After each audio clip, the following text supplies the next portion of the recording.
April 30th, 1975 is the day when Saigon, present-day Ho Chi Minh City, was captured by the People's Army of Vietnam and the Viet Cong. To those fighting for the cause of the North Vietnamese, this day is also known as the Liberation of Saigon. Leading up to the fall of the city, other major cities such as Da Nang were captured as well. One of my Duyen's brothers, Vuong, who was completing his compulsory military service term, was stationed in Qui Non, the capital of Binh Dinh province at the time. After Da Nang was captured, all enlisted infantry and all branches of the military, which included Vuong's troop, were redirected to support beleaguered troops in Saigon in an effort to defend the capital city. A 24-hour curfew was mandated in Saigon, even as thousands stormed the gates of the United States Embassy, intent on evacuating the capital before its takeover.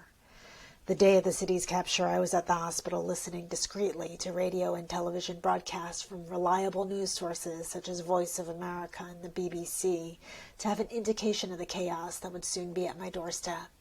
For most South Vietnamese civilians, evacuation was an impractical impossibility, and families, including my own, were scrambling to get their households in order before homes got raided. Anyone who had ties to the South Vietnamese army was at risk of being captured, detained, and even murdered. In the kitchen of our home, we burned any physical trace that would link me to my military service or my ranking as a lieutenant general. Medical textbooks and my army uniform were incinerated and went up in a big blaze.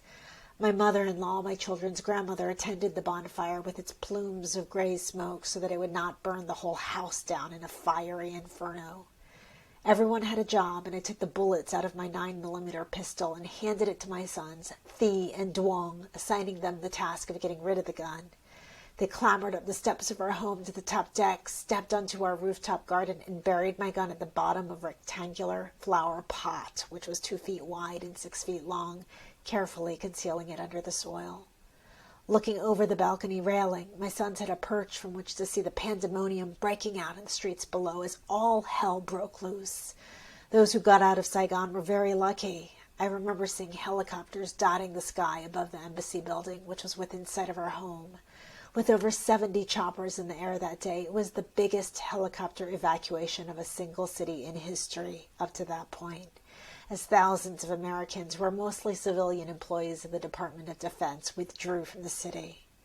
Unfortunately, most of us living in the city were trapped, and everyone was panicked as communists went door to door to arrest individuals who were targeted as an enemy of the people.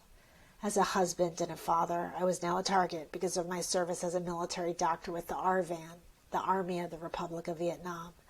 I knew what was coming. The communists came with guns in the middle of the night, awakening all of my children, arresting me and carting me away, none of us knowing what my fate would be. I was forced to leave my wife and our 4 sons behind. Sang, our eldest, was 10 years old, and our youngest, Tan, was just 1. My children were scared to death for me and believed that I was facing execution, only later finding out that I was sent to a re-education camp.